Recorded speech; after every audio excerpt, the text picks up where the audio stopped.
And everybody's in. I feel like there should be like, some suave mood music or, But then there's you, Heidi, and everybody's welcome. So welcome to everybody. So what should I sing? Start spreading the news. No? Just the clicking will do it? I can see people are joining in, which is lovely. Lovely. And you know what? In the Gold Coast today, the sky is like night outside. It's getting darker and darker. Same as Brizzy, Heidi. Is it? Yeah, we were just told that north side of Brisbane has to prepare for flash flooding. Yeah. They said on the news just before that we can expect 5 days without power. Yes, heard that too. And that the grocery stores are running out of water. Yes, and toilet paper and bread. Those, the basics, those sort of the things we need. Cereal, water. I needed it, but I'm not getting anything. Camera on, Control Shift O. Yeah, I'm thinking I told the school because we're living out in Sanford now. I've told the school I think I might keep Sebby home because, apparently they're expecting 1,000 mils on Friday. Yeah, Friday's when the tail kind of whips around and comes right up from kind of Kingscliff all the way to Brisbane. So we'll all have a fun day on Friday and Saturday, I think. When the hurricane brings all the surf through all of the neighborhoods and right all the way up to Brisbane. So we'll all be on it in our floaties. Yeah, should be fun. We'll give it a couple more minutes as people join on. I can see people clicking in, so welcome. Nothing there. Jump on board. Couple more minutes.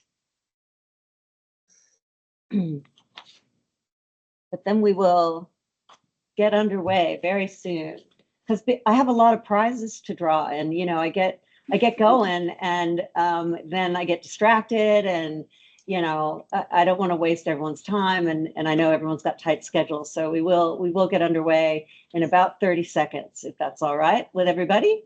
I'm just admitting people fast and furious as we allow people to join in, which is great.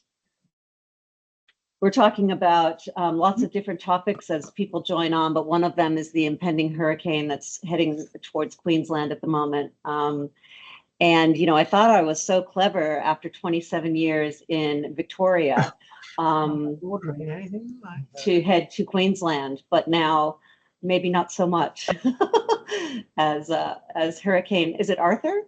Arthur, I think. Alfred, yeah. Caught out by the letter A. Yes, is coming in hot off the coast. So we'll see how we go. Exciting times.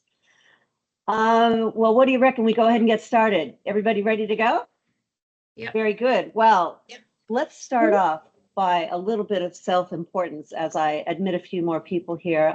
I'm sure others on the call can help me with that too. So I might pass over to you guys to help me with that. But did you know that the fundraising industry in Australia represents 11% of the workforce in this country?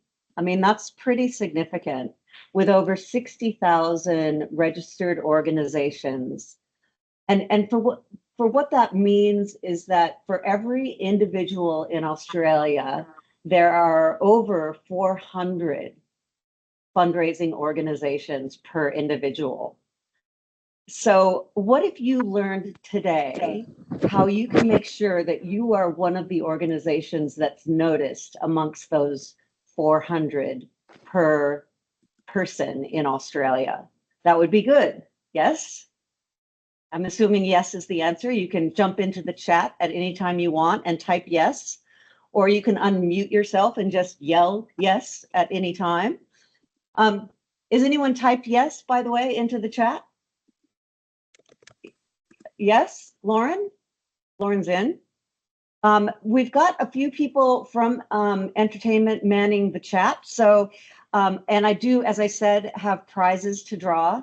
So if you enter things into the chat and either Marika or Pippa, the lovely Pippa, are there monitoring the chat, and you put in your details and you're the first to type things in and they notice you, then they'll alert me and I will give you a prize, like the prize I was just about to give, which was a $100 gift voucher to Rebel Sport. Now, I wonder if anyone's putting anything into the chat now, perhaps. The word yes is all you need to type in, but we'll see what happens. No,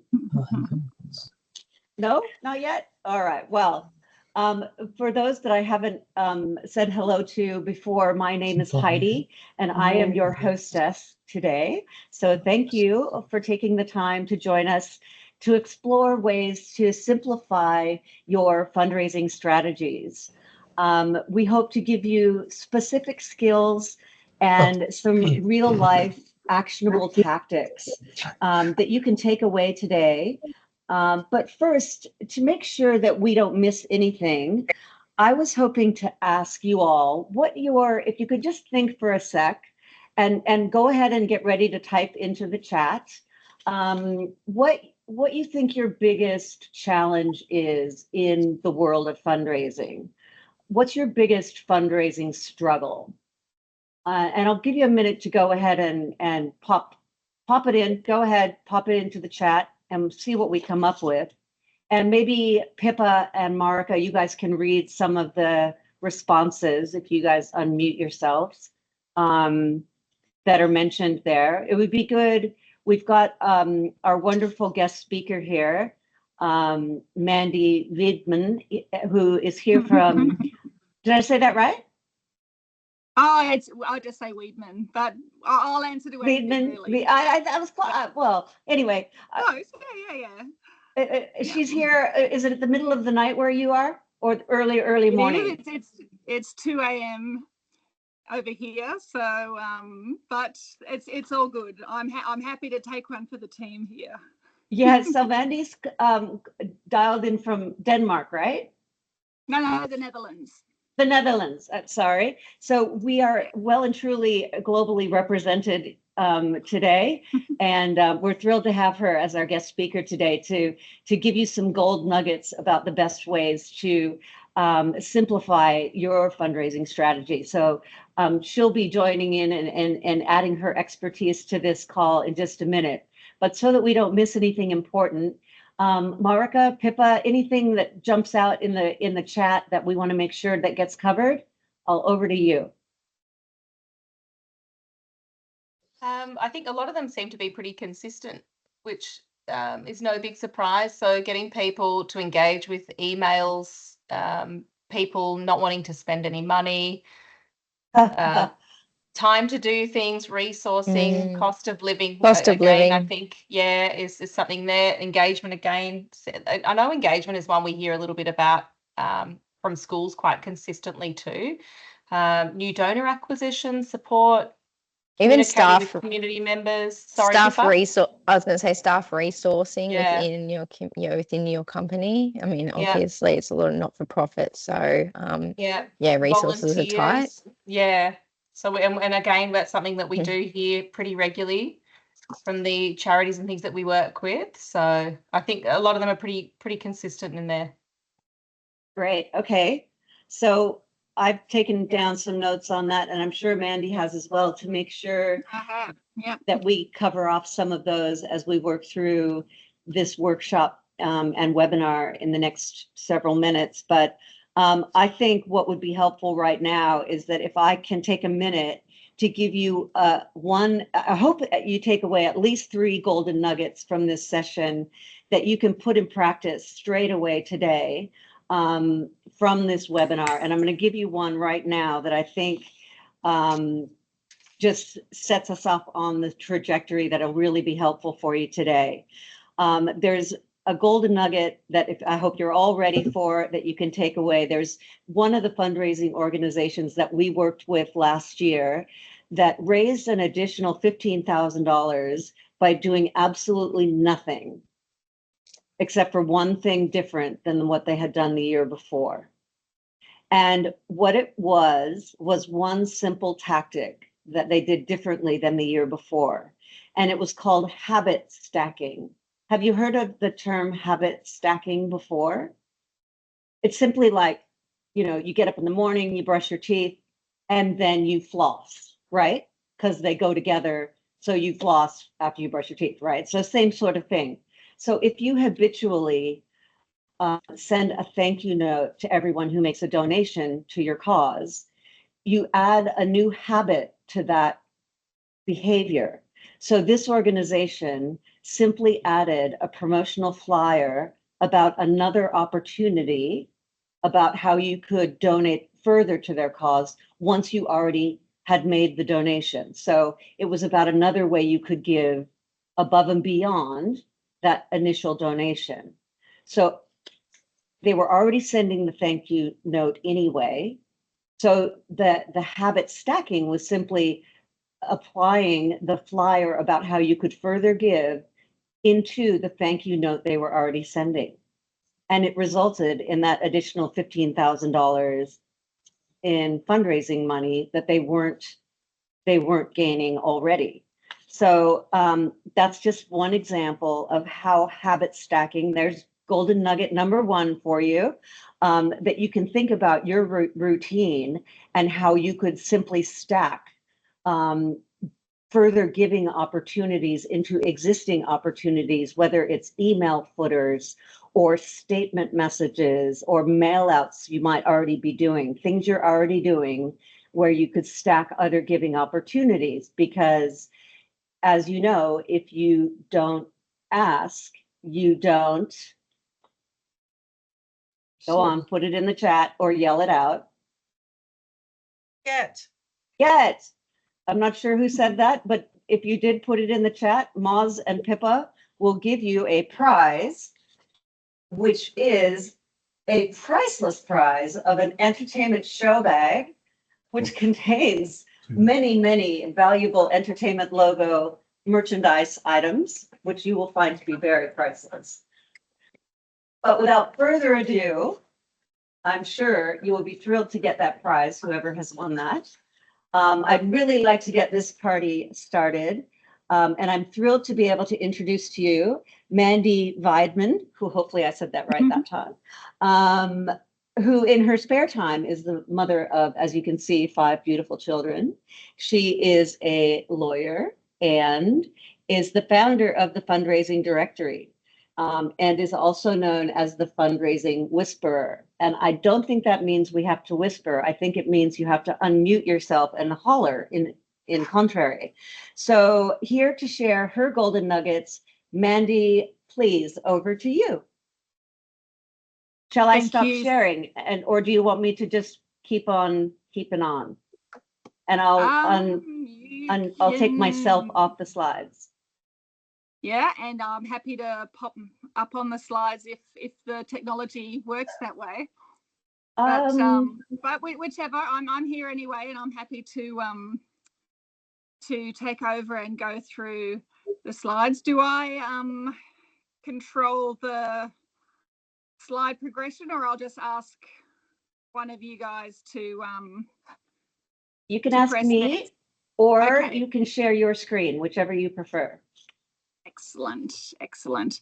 I'll just start. There aren't that many of them really, so I think I can just ask you.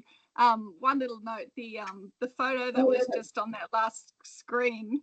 My children just looked angelic that day, but it was actually the biggest nightmare of a day. They were awful. All of them were awful all at once. So the fact that it turned out like I've got this perfect family, I don't believe anything I see anymore. Any photo, whether it's photoshopped or not, it doesn't necessarily reflect the truth.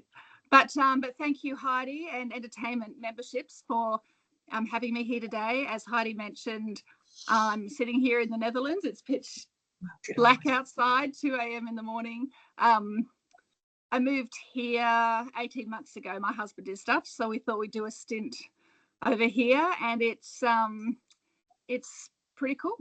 steep learning curve.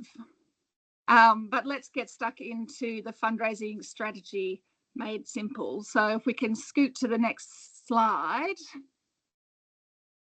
This is the fundraising directory. So at the very end of the presentation, I'll just talk about the resources that we have available that might be able to help you. But if you haven't heard of the fundraising directory, we've been around for a very long time now. It's coming up on, goodness, next year it'll be 20 years, which is pretty incredible. We publish all sorts of articles, resources, downloads, templates, and fundraising supplier information. And we're at we're aimed at grassroots fundraising, so school and club fundraising, but certainly the principles can apply to any type of organisation. And we also run the Fundraising Whisperer communities on Facebook. So for the next slide, please. This is just a lovely quote, which I really enjoy. Without goals and plans to reach them, you are like a ship that has set sail with no destination. That's pretty self-explanatory. So we'll head to the next slide. And this is why strategic planning matters. And I guess you guys understand that because you're here. You've turned up. You want some sort of practical strategies, obviously, for creating a simple kind of strategic plan around your fundraising. So you don't need to have huge resources. You don't need an MBA.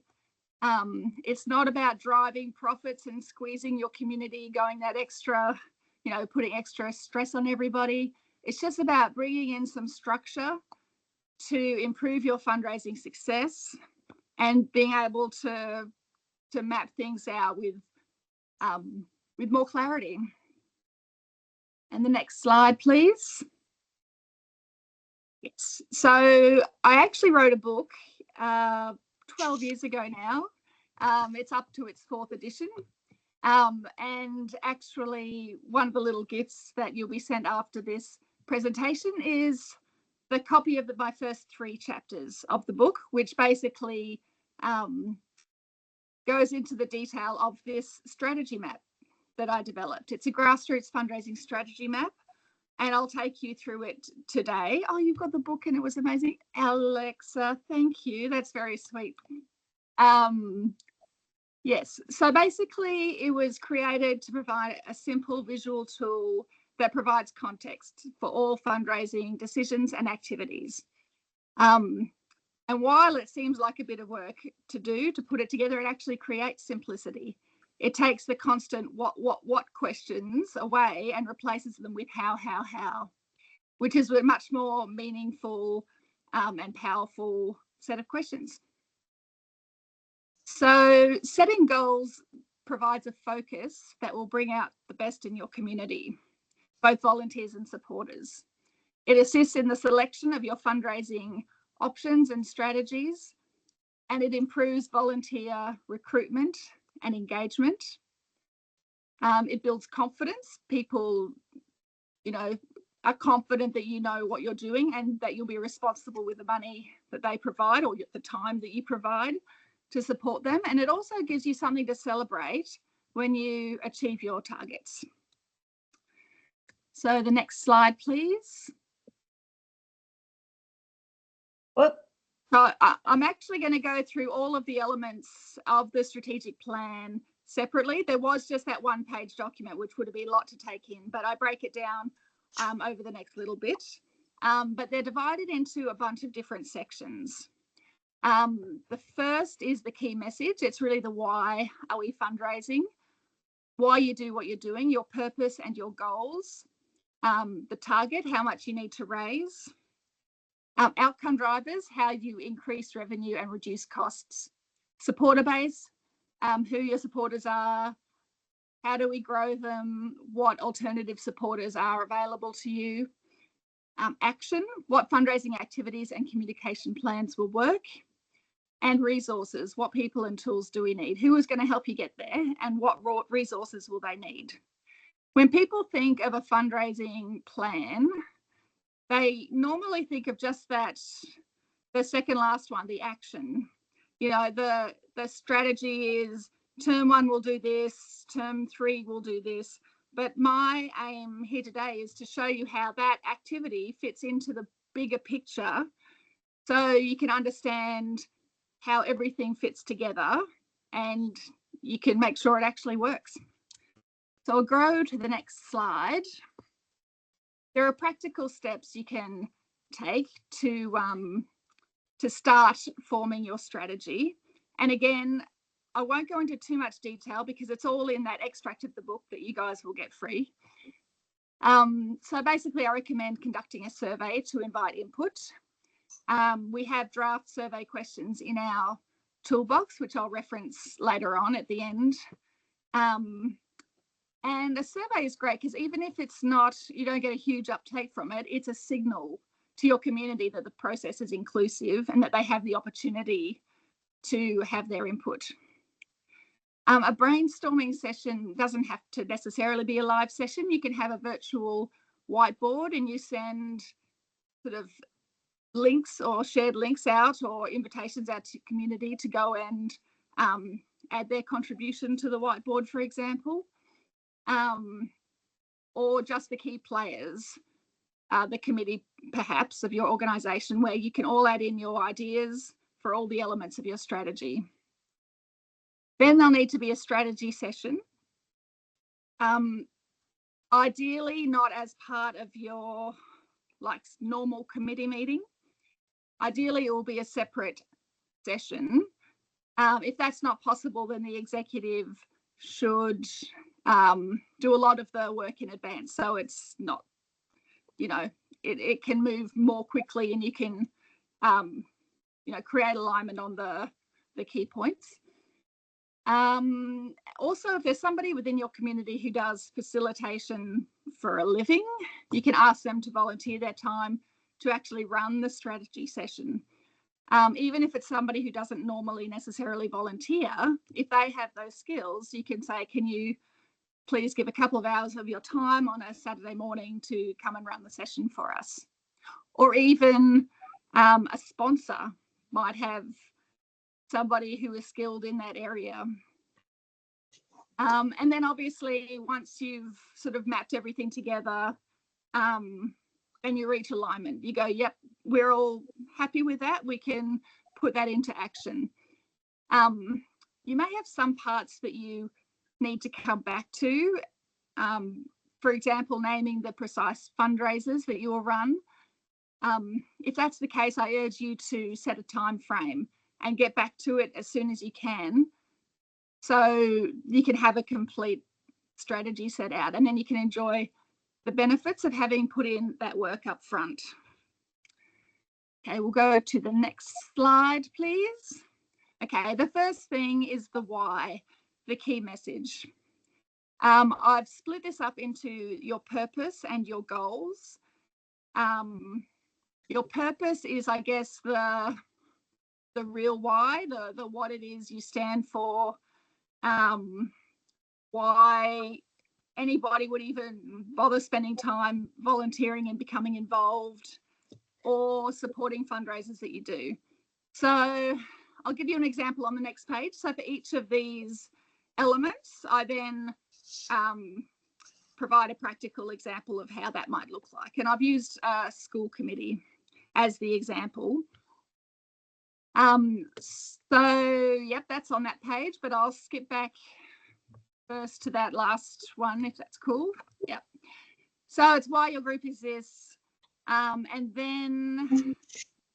you can create a clear and concise mission statement, but it doesn't have to be anything out of the ordinary. For example, if you are the parent committee of a school, you may agree that your purpose is to support the academic outcomes for your students, or it might be academic outcomes are for the school. Your role is to provide the non-academic support that the students need, or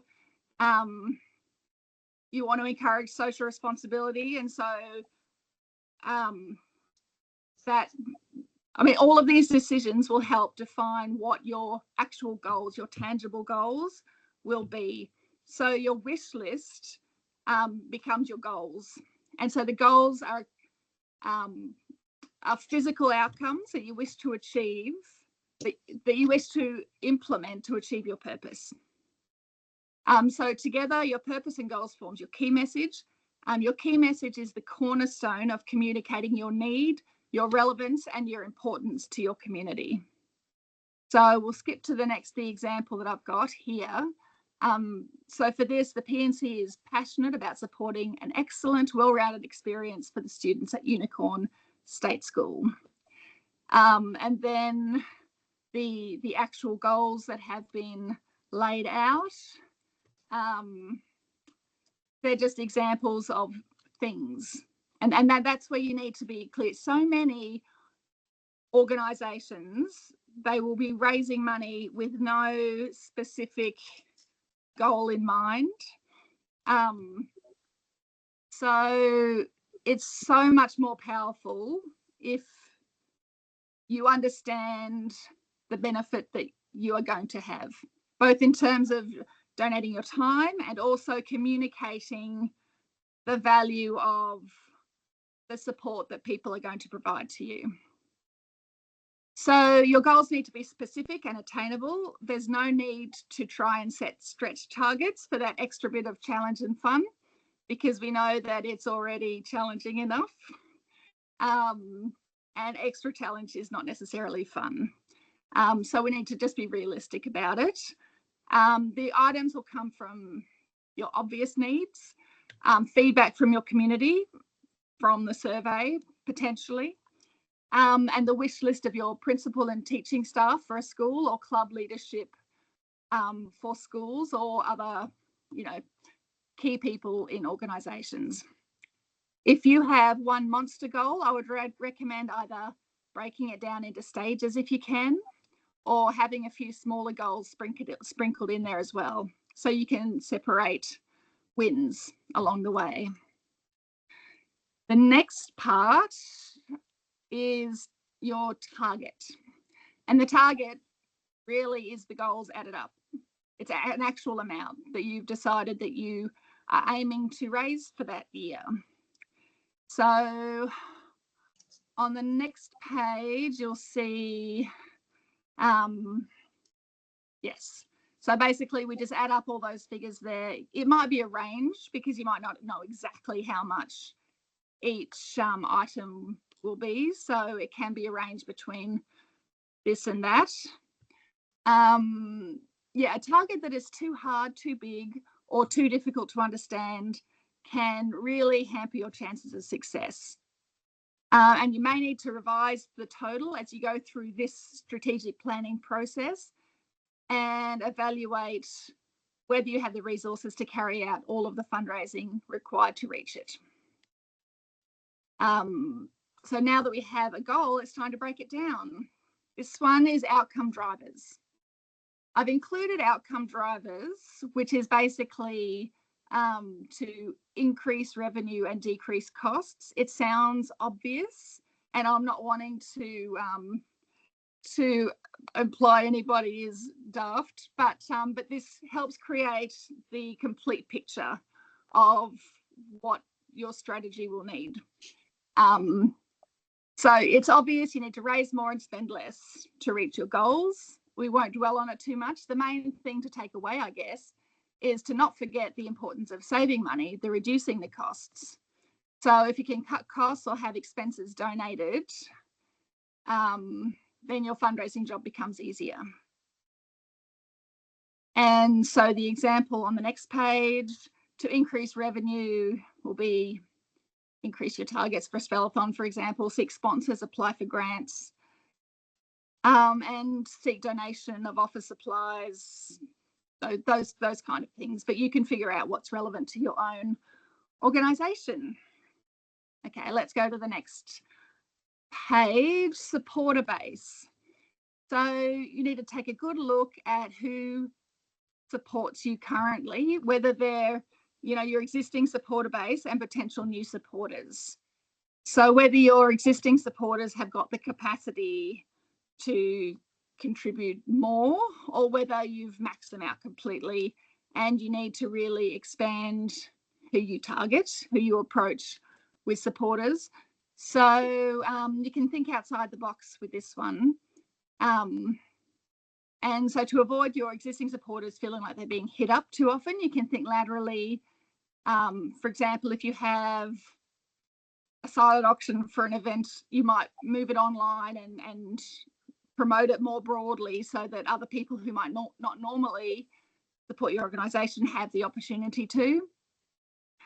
You can put your spellathon online, so Grandma in Scotland can become a sponsor.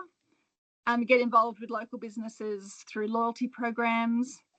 You can post in your suburbs Facebook group that your school is registered with entertainment memberships, for example, if anybody is thinking of buying one, so they, you know, that you can benefit from that. And a big one is to pursue sponsorship and grants, so that your work is reduced and your existing supporters are not burdened too much with the job of helping you achieve your goals. So that is our supporter base. Yes, so this is an example. I kind of went through some of them anyway. The next one is action. So, like I said earlier, people think when they're talking about a plan that it's going to be this action plan, but the action really is a small part of everything else. It's an important part and it'll take up most of your time, but it's not, it operates within the context of everything else. And I've split up action into two groups. One is the fundraising activity, which is actually it'll end up being your calendar of events or fundraisers. And the other one is your communications plan. The communications plan is not just about promoting your fundraisers, although obviously that's part of running a good fundraiser.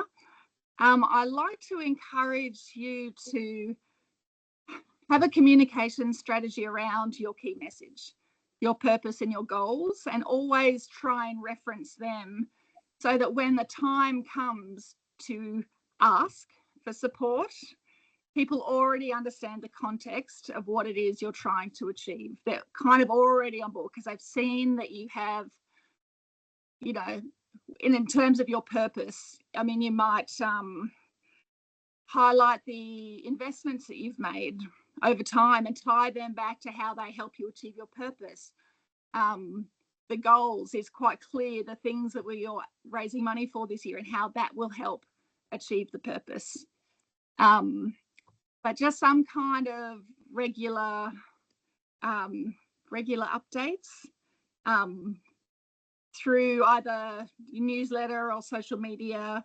And I mean, I guess the beauty of doing it this way is that you might sit down and come up with a bunch of stuff all at once. You're going, oh, these are the things that highlight the fundamental essence of who we are, why we do what we do. Even little things like profiling your committee members or your key volunteers, and getting them just to do an informal Q&A, so that people can get to know them and understand the background and the engagement that already exists within your community. So yes, in this phase, you define the action you need to reach your goals. And in terms of a fundraising plan, if we go to the next, I've got an example here. Now, exactly what that looks like will be different for every organisation. I have articles on the website that they sort of give a good general balance of like an event, a fundraising drive, a community building event and all that kind of thing. But I guess the most important thing is what works for your community. And I know that that's probably not what you want to hear. You probably just want clear guidance on the best ways to actually raise money. But I suggest doing something new each year. So you'll have your stable of tried and true everything you do. But if you can work one new element in And then because that might become part of your tried and true stable of fundraisers. But it's nice to also have the traditions, the ones that you do each year, whether it's the, you know, and I'm talking again for schools because this is the example that I'm going through, but whether you've got the, like the tea towels with the children's artwork on it, for example, or, you know, that thing that becomes a tradition that you do every year. That's very nice. And an example of the communications plan, you might give a monthly update on investments, and include snippets. The did you know about past achievements? Yeah, I did go over that one. So we can go to the next page, is resources. So we've got our action plan, and now we look at, I've circled the wrong thing on that, but anyway, it's the people and the knowledge. So the volunteers, I know that's a huge one for you, and I could spend hours, you know, going through the elements of being successful in engaging your volunteers. But for the purposes of this, having your plan laid out in advance, I can guarantee you will make it easier to fill your volunteer needs because you're doing things in advance. So if you make decisions at the last minute about what you're going to do and when it's going to be, you don't have as much opportunity to find the people to take charge of that. So if you know in term 3 you're going to be running a book fair, for example, whatever it is, then you've got that much time to find somebody to take that on, rather than being left with no option but to turn to the people you know are going to help you every time, because that's what happens when you can't find sort of new blood. But yes, and the same goes for any kind of volunteer support, whether it's somebody to take something on fully or to actually support on the day. The more notice you give them, the more likely they are to be able to plug it into their calendar, because let's face it, we're all optimists. We're all as busy as anything. We couldn't possibly take anything on, but you know, in 2 months' time, I'll have all the time in the world, won't I? So yeah, sure, I'll take that on. So, which obviously never actually seems to work or come about, but yes. So this way we can start plugging people in to the activity.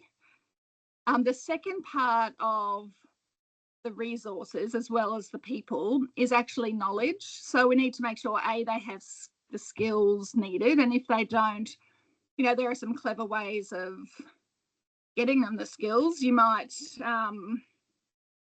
find a local training provider who'll give a pro bono spot on some course, or they're online, everything's on YouTube, really, to kind of skill people up. But the biggest part of this that is often not done well is the handover. And the handover is wrapping up a fundraiser and then doing your little report and putting it in the paperwork to hand on to the next people running it. So whether or not it's actually planned again or not, in case it ever is, I can go back to the notes. We have, you'll be surprised not, a template on our website that that helps you map out. It's a spreadsheet, Excel spreadsheet. It asks all the questions that you need to think about, like if you've got leftover stock, how much of it is there, where is it left, and oh, it's okay. And you know, what improvements you would make, whether you would recommend, if you use supplies, whether you'd recommend using them again. It's all well and good to go, oh, we used these people last year, for somebody new coming in to organise something. But if you weren't happy with them and that's not recorded anywhere, then you're just going to use them again. So, so yes, capturing knowledge is extremely important. So, yes. So essentially, taking the time to identify what you want, know who you are, be realistic about what you're able to achieve, communicating all of that to your community, and then being able to follow through in an orderly way. Obviously, you can make adjustments as you go. If you're not raising as much as you thought, then you adjust your goals. If you're raising more, then you can increase them. If you're finding that volunteer support is not what you had hoped it would be, you just scale back your fundraisers. Nobody needs to, you know, everyone has to, oh, thank you, Rebecca. That's so sweet. She just bought my book.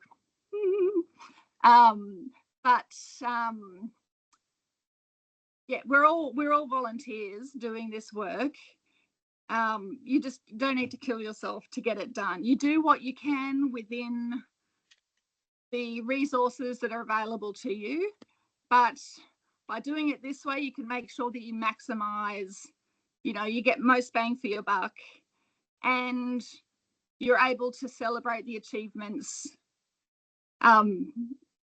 because it's all part of the plan. So if we go to the next slide,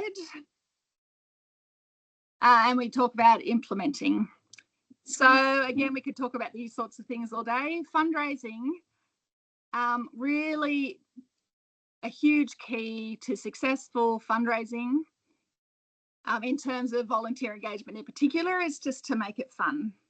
It just can't be so serious all the time. Meetings you can have a laugh. If you have a working bee, for example, and people turn up and can actually have a good time, they're more likely to contribute more. And again, so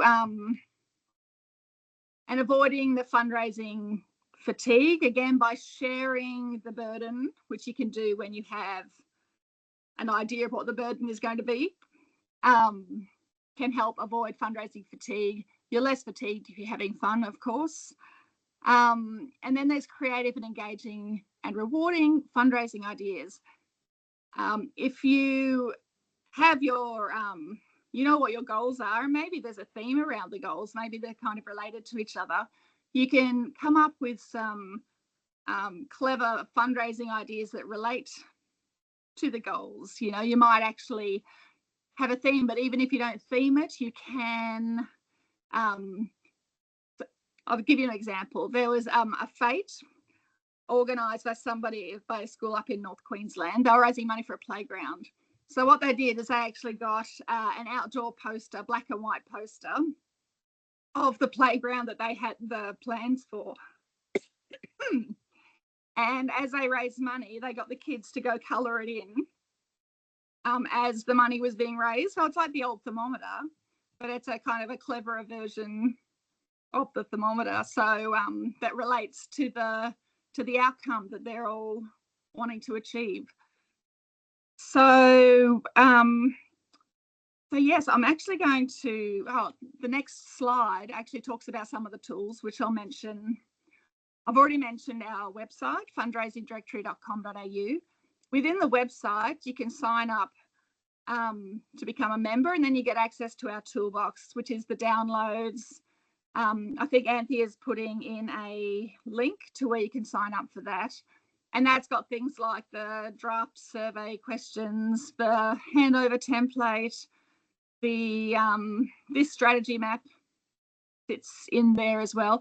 So yes, we're also sending you a Canva template, a link to a Canva template where you can take this strategy map and use it for your own purposes, if that helps you. One thing we have coming very soon, and it's wildly exciting to our website, we're jumping on the AI bandwagon, and we're developing an AI fundraising assistant. But what it's going to be, it's not just going to be any like ChatGPT. It'll be trained in the sort of work that we need it to do. So, for example, the raffle rules that are current around Australia will all be loaded in to this AI. So if you ask questions, it will actually be accurate information being fed back to you. And when you're organising an event, you know, you can ask it to spit out the timeline, and our guide timelines can be customised to your needs. So it's actually going to be extremely powerful. We're super excited. It's due to launch any week now. So yeah, it is exciting, very exciting. We also send monthly email updates, which you will get if you sign up to the toolbox. Another thing, we publish a fundraising planner each year, which actually has the strategy map included in it, but also other planning tools. So that's a print publication, and when you sign up on the website to become a member, which is free, we'll post you a planner, a free planner. It's also got fundraising supplier information in there, which is how we fund, you know, that the free, all the free resources that we provide to you. The Facebook page and group, Fundraising Whisperer, and the Fundraising Whisperer VIP group, it's amazing. Really, you just go in there and you go, has anyone done this? And then people will share their experiences, and it's pretty flippin' unreal to witness. So that's, it's all very exciting. So I hope that you got something from that, and I'm open to any questions that you have, if we have time, of course. I think we do. I think we have a couple of minutes. What's the best way? Should people just pop them in the chat, and maybe Moz, Marika, and Pippa, you can read them through, or? Yeah, I can see some of the chat that pops up if it doesn't happen too quickly, or just people, just unmute yourself if you're feeling brave enough to. Unmute yourself and just ask. Guys, I'll just also let everyone know, because I know some people are quite strapped for time, that a live recording will be sent. A recording will be sent over tomorrow following the webinar for anyone who does have to jump off early. But thanks all for joining. But yeah, continue on. If you do have any questions, please pop them in the chat, and we can read them out now. And Mandy can have give us all of her tips.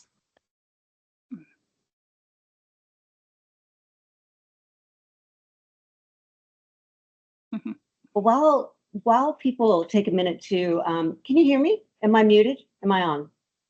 You're on. I'm on. Okay. While people take a minute to formulate their questions, I might just highlight a couple of things, a couple more little nuggets. Firstly, I will say that the grassroots fundraising strategy map is a huge nugget, whopping huge nugget. So there you go. That could be nugget, huge nugget, whopping number 2. As I mentioned before, my name is Heidi. I am your hostess. I am also the CEO from Entertainment Publications. And I'm just wondering if anyone in this webinar is familiar with the Entertainment Fundraiser at all. Raise your little electronic hand if you know how to do that. If you've had an entertainment membership before, maybe you have one now. Does anyone have one now? Yes. Very good. I wish I had like 50 bottles of wine right now. I would be very popular. I don't have that many. I do have 2. So if anyone's really brave and wants to unmute themselves and tell me what you think about your entertainment membership, you can have one of these. I have a beautiful bottle of Mount Adams Chardonnay from the Eden Valley in South Australia. And I have a Kilikakunen, I probably said that wrong, Dan from Adelaide. Kilikakoon, which is also from South Australia, Shiraz. Are there 2 volunteers that would like to unmute and tell me what you think of your entertainment membership? Good, bad, or indifferent? Go on. Heidi, I've had one since my son was 3 years of age. I organised it at our school kindy. So it's going on 23 years now, and I've never not had one every year. So I had the book, yay, way back. Way back, way back. I And love that. As far as I'm concerned, it's the best way to give to a fundraiser and get huge benefits for yourself as well. I love that. I love that story. Well, where are you located? No, that's me. It's Anthea. I'm from the fundraising directory. Oh, of so course you are. I'm just, yeah, probably, yeah. What do you prefer, Chardonnay or Shiraz? Oh, no. Give it to someone else. Give it to someone else. Well, okay. If you insist. Does anyone else want to jump on and say if they've used the membership themselves? I've used the membership since I worked with cystic fibrosis. I was promoting it there at cystic fibrosis and have used it in all my jobs since. So it's going on about 20 years, and I update it myself, my family. So we've been using it for years, and it's great. It's got some Brilliant. good things. And It where pays are you- itself off after a first visit. Well, that's the idea, right? You Mm. only have to use it a couple of times and it Mm. will have paid for itself. Mm. We try and go for like the kind of the top end offers that, normally businesses that wouldn't usually give an offer. So that, you only have to use it a couple of times. Where are you located? What city? I'm located in Sydney, at Toongabbie, Campion College. I keep pushing it through Campion College, but we're up against other schools in the area. So we do Right. get people that it gets advertised in my newsletter that goes out 5 times a year. It gets advertised on our website. It's an option at the bottom of our email. So we do get some pickups, but it's just not because we're a university and we're up against other local schools that their parents fundraise. And so, but yeah. Well, you got to crack onto the old boys. Yes. Yeah, that's and we get return buyers. So and I still, funny enough, I even buy mine and it goes to cystic fibrosis. So I've got to start supporting my own college. There you go. There you go. Well, you'll be interested to know. Watch this space because we got an inquiry today from Key Restaurant. Oh, nice. To be involved. So that's my friends own restaurants and I keep telling them to put their information in. Well, message me, give me the details and I will. I'll send them reach to you. out. Yeah. Well, do you want the Shiraz or the Chardonnay? Oh, it doesn't matter. But put it in the chat and we'll organize it for you. Okay. Thank you. Thank you. Anyone else want the other one? I've had an entertainment membership for about over 20 years now. Wow. Going back to, the days of the books and when my kids were at school. We did it through our primary school, and then I was fundraising for quite a while for a charity that was supporting girls who were trafficked in Cambodia. Oh my gosh, yeah. Yeah, and then that charity folded in 2020 with all the goings on. And now I support our Hope organization, which is part of our church, which supports overseas students because we're near a university with lots of overseas students. And we did like a food bank when I'm in Victoria, so we had the world's longest lockdown. Yes, we did. Yes. Yes, and so all of the uni students near our church were all really struggling because they support themselves by working in hospitality, and of course that was all closed. So so that's what I do now is support St Tom's Hope, who supports our local community, does ESL classes for overseas migrants and supports the students in the area. Love it. Love it. Love it. Thank you for all your effort. You guys you're all winners. Everyone on this call is. Pop your details in the chat and we'll make sure that you get either the Chardonnay or the Shiraz, whichever you put down. I was lucky enough in 1994 to move with my husband, Kevin, and our 1-year-old and 2-year-old sons from Seattle, Washington to Melbourne to set up the first little office for entertainment, and stayed there for 27 years, working, setting up new offices for entertainment and publishing a lot of books in that time until about maybe 2018 when we started publishing the digital memberships, maybe a little bit later. I can't really remember. It's all been a bit of a blur. But it was about 2019 when I remember being in a meeting and we'd worked out that about 75% of people were actually purchasing the version for like we let people have the choice of the printed version or the digital version, and the majority of people were choosing the one for the phone. 75% were. So we decided not to print. Like that was our last print run that 2019 year. And luckily it was, because COVID was right around the corner. And I can only imagine what would have happened if we had a whole shed filled with old dusty books, because as you said, the hospitality community simply shut down. And right before that, I figured, I'd digitize the whole business. I'd set it all up. Everybody was tickety-boo. I would go retire to the Gold Coast, which is what we did. And time's getting close. I better stop blabbing on about my story. But anyway, I retired, moved to Queensland, and then about a year ago kept an eye on the business and got lured back to my third child, which is this company. So I'm loving being back, and it really has been quite the journey. Just quickly, my mom bought the entertainment membership my whole life because it's been part of the American culture for a long time. And my dad was in the military and was blessed with 4 female children, which I think is kind of ironic and funny.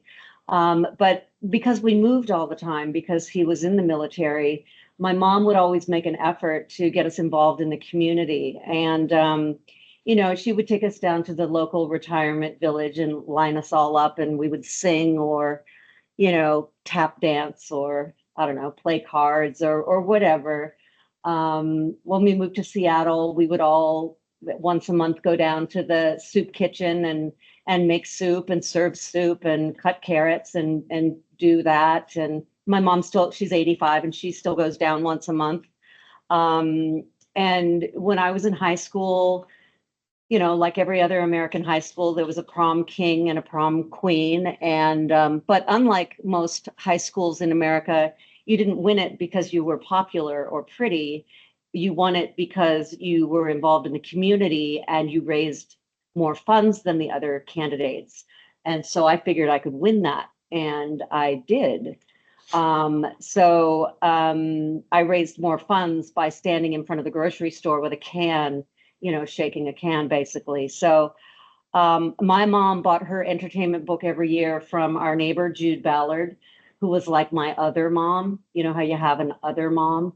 Jude was my other mom. She worked for the Fred Hutchinson Cancer Research Center. And so when I met the Australian tourist, Kevin, I went to my mom's entertainment book and I took out the voucher from Duke's restaurant. And that's where Kevin and I went for our first date. Yeah, that is still my husband, Kevin, and our adult children are, part of the entertainment DNA and part of the legacy that is this business. So I've only been back a year, but geez, I've absolutely loved it. And, as a parent myself, I've done every fundraiser imaginable, all of the ones that Mandy's described. I understand what it feels like to have a lack of resources, a lack of engagement. I understand what it feels like to have stretched targets and unrealistic fundraising outcomes. I've done every sausage sizzle. I've sent Kevin up into the mountains to chop down Christmas trees at 3 o'clock in the morning. And then I've stood on the corner of Box Hill selling Christmas trees in the pouring rain in Melbourne. I've done movie nights and trivia nights and many, many raffles, but the entertainment fundraiser was always the easiest one and one we could count on year after year. So as you've seen in Mandy's grassroots fundraising strategy map, a great fundraising plan starts with understanding your why and your who and your how. And you need to know you're raising money with a realistic target, and identify ways to maximize revenue with minimizing costs. That builds a strong support base. And that's where we kind of come in, because for over 30 years, we've been able to figure out how to help supply you with free support and really smart staff and people that can support you with those initiatives and help you with materials, strategies, and ways that you can, I guess, effectively build your fundraising pyramid and grow your donor base. I'm trying to go as fast as possible because I know we're kind of over time, but I really want to give you a couple of quick nuggets. And Mandy did touch on these, so I'm not going to elaborate too much, but keep your eye on AI, because she's right. There's a lot happening in that space. And just for fun, I went to ChatGPT, and as limited as it is right now, I just put in I put in a fake winery because I like wine. I will confess, Chardonnay is my favorite. And I put in a winery that is a fundraising product, because I just made it up like literally about an hour ago, called First Crush Winery. And I said it was a fundraising product and I needed a marketing strategy for it. And it literally spit out a 5-page brand and marketing strategy. It developed a brand story for me, our mission, a campaign around that mission. So the mission statement was your first toast for a good cause. It gave me a concept, which was enjoy great wine while making a difference. Every donation unlocks a unique first crush experience, from private tastings to exclusive blends. Whether you donate, share, or attend, you're part of something bigger. It gave me 2 different emails with 2 different subject lines, so I could try the 2 different subject lines in what's called A/B testing, where I could try a few emails out with the A subject line and versus the B subject line and see which one got a better open rate. And then based on that, send the balance of my emails with the better open rate subject line. It gave me suggested donation tiers. So if someone donated at the $25 level, they were called SIP and support, and they would receive a digital thank you and a 10% discount on their visit. The next level was $100, and they were called the First Toast Club, and they got a bottle of Chardonnay and a personalized thank you letter. Then there was the donation of $250 or more, and they got a VIP blending workshop. They were called the Wine Lovers Experience. And then $500 or more was called the Ultimate Giver Package, and they got a riverside picnic. So I guess what I'm saying, they also, as you can see here, gave me a design for the label of my wine. I mean, this is all made up. It's all fictitious.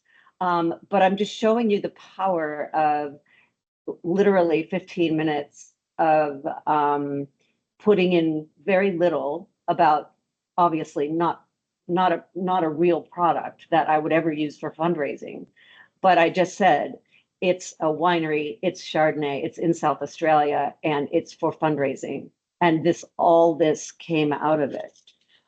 So imagine, the power that it could with a real brand, that you all have your own story. Your own story is the power of, it's not that you have to raise $95,000. You know, one of the most, the more specific, this is the nugget of you.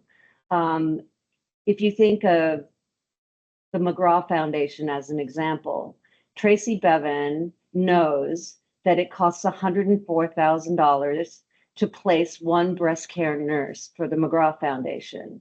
So she knows she has to sell 7,000 entertainment memberships to place one breast care nurse. So when she goes out with her entertainment campaign, she doesn't say, I need to raise $100,000. She says, every 7,000 entertainment memberships sold equates to one breast care nurse. Be part of it. Be part of making that change, because I promised Jane McGraw we'd have this many breast care nurses by the end of 2025. Be part of that. So she sells how you can be inclusive and part of the solution, and gives a timeline for the urgency, and doesn't talk about the $100,000, but rather what you can be part of. So the team here at Entertainment, it's not really about you know, the value of the memberships, although that is the beauty of them, is that, as some of you guys mentioned before, people purchase them year after year, and you can really count on and budget. Now that we're out of the COVID bizarre land we were in, you know, people are returning to the behavior of purchasing them year after year after year, that you can really count on it and budget for it. And that becomes something that is a value add to your bottom line, that because it's no longer a printed book, they don't all expire on June the 1st anymore. So this is a nice little revenue thing that you can have going year round, and you can quite easily habit stack it into anything else you're doing. And it just rolls on throughout the year and provides that incremental revenue. So I don't want to take any more of your time, apart from to say there's a few more nuggets that the team at Entertainment have for you about how we can step entertainment members into your donor pyramid, as you see here, and can take them into your universe of prospects, into your donor base, and upward through their lifetime journey with your organization. Congratulations to all of you who have been a part of Entertainment's 30-year history. And I'm going to change it to $111 million, because I like the number one. I'm a little superstitious, but it is $111 million now since 1994 that's been raised by the Entertainment Fundraiser and by many of your efforts. So thank you for that. If you're not already using the Entertainment membership as a fundraiser, please reach out. We've got a QR code that you can scan. I think it's here. Where is it gone? There it is. And we can help you get set up with it at any time. The guys are all on the call here today to help you. And I think that pretty much brings us quite to the close, unless anyone has any other thoughts or questions for me, or things that I forgot to do. Of course, you're going to get a follow-up email that has Mandy's The Practical Fundraising Handbook, the first 3 chapters, which is a really great gold nugget of value. So I've been watching Mandy's efforts to contribute to the fundraising community for a long time. So it's been a pleasure to have her be part of our webinar today. And I hope that we get to do this again very soon. So anything in the chat that we need, maybe some questions for Mandy before we close, Maz or Pippa? There is one in the Q&A from earlier from Sharon, and Sharon just asked, she was just saying, multi-ethnic community, a challenge getting volunteers, hearing that they're embarrassed with English being second language. So any tips on how how they can practice learning while volunteering? Yes, that is a challenge, and also culturally, some countries just don't have fundraising as part of their DNA. Here in the Netherlands, it's not a big thing at all, and there aren't really parent events at the schools. It just doesn't tend to happen. So that understanding, and in fact, Dutch is my second language now, so I know exactly what they're talking about. So I guess there are ways, and I mean, food can be a way. Like you might have like an international food day where they will come in maybe to the tuck shop if it's a school, and then sort of contribute their food that way. Just the minute they get to know you and make a friend, then they're in, and the awkwardness disappears. So it's really just having the opportunity to connect and, you know, and welcome them and have them feeling like part of the community. And any way that can happen is a good one. Yeah. There was also another question earlier about having a large project like for a playground, and it just taking so many years, and people are losing motivation. And what I loved was that another member of the chat came in and offered her solutions. So I absolutely love that. So and I would have almost said these same things word for word. So that's the sort of thing that also happens in our Facebook group, people sharing their knowledge. So thank you, Heidi, and everyone at Entertainment for having me. And thank you all for joining along. Very good. Thanks, everybody. Have a great week. Bye. Hope to see you all again soon. Thank you. Bye for now. Bye. Bye.